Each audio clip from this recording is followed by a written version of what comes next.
شاید ہسٹری کے ناظرین کرام السلام علیکم۔ ناظرین، حضرت سلیمان نے اپنے باپ حضرت داؤد علیہ السلام کی خواہش کے مطابق فلسطین میں ایک عبادت خانہ تعمیر کیا۔ اگرچہ تعمیر کرنے کا ارادہ حضرت داؤد علیہ السلام نے اپنی زندگی میں کیا تھا، لیکن زندگی میں ان کی یہ خواہش پوری نہ ہوئی۔ تاہم انہوں نے اپنی خواہش کے مطابق عبادت خانہ کی جگہ منتخب کر دی تھی۔ حضرت داؤد علیہ السلام کے بعد حضرت سلیمان نے اپنے دور حکومت میں عبادت خانہ تعمیر کرایا، اس لیے اس عبادت خانے کا نام ہیکل سلیمانی پڑا۔ ہیکل سلیمانی کی تعمیر 1012 قبل مسیح میں ہوئی۔ تعمیر کا کام 7 سال تک جاری رہا۔ روایت کے مطابق بہت بھاری تعداد میں لوگوں نے تعمیر کے کام میں حصہ لیا۔ بعض روایات کے مطابق 2 لاکھ مزدوروں نے کام کیا۔ اسرائیلی روایت میں حیرت انگیز بات یہ پائی جاتی ہے کہ تعمیر کے دوران جنوں نے بھی حصہ لیا تھا، وہ دور دراز مقامات سے پتھر اٹھا کر لاتے اور دیواریں چنتے تھے۔ تاریخ سے یہ بات معلوم ہوتی ہے کہ اس عبادت خانے کی لمبائی 90 فٹ، چوڑائی 30 فٹ اور اونچائی 45 فٹ تھی۔ اس کے اندر ایک مخصوص جگہ بنائی گئی تھی جہاں تابوت سکینہ رکھا گیا تھا۔ ناظرین کرام، یہ بہت متبرک مانا جاتا تھا۔ اس میں یہودیوں کے تبرکات رکھے گئے تھے۔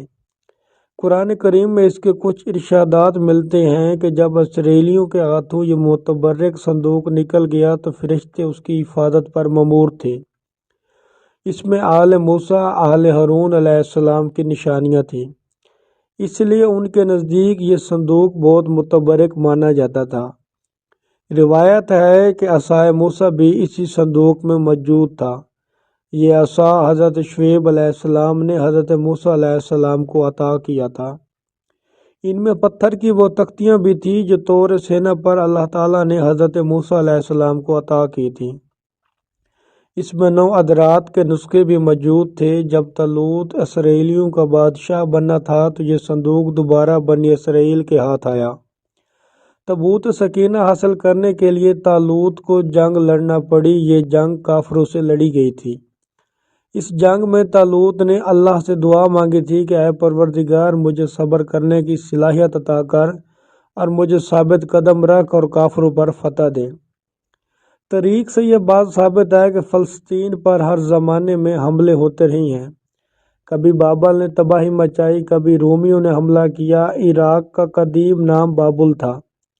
جس نے بھی حملہ کیا، حضرت سلیمان علیہ السلام کا تعمیر کیا ہوا عبادت خانہ ہیکل سلیمانی کو بھی نشانہ بناتے رہے۔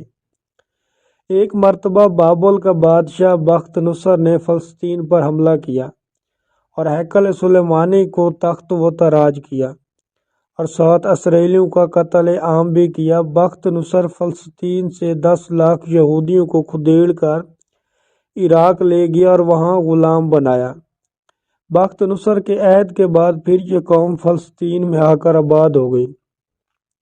رومی بھی اکثر فلسطین پر حملہ کرتے رہے۔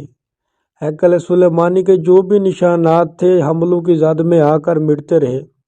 آخر میں روم کے ایک بادشاہ ٹائٹس نے ہیکل سلیمانی کو آگ لگا کر بالکل تباہ کر دیا، حتیٰ کہ اس کے وجود کی دھندلی نشانی بھی نیست و نابود ہو کر رہ گئی تھی۔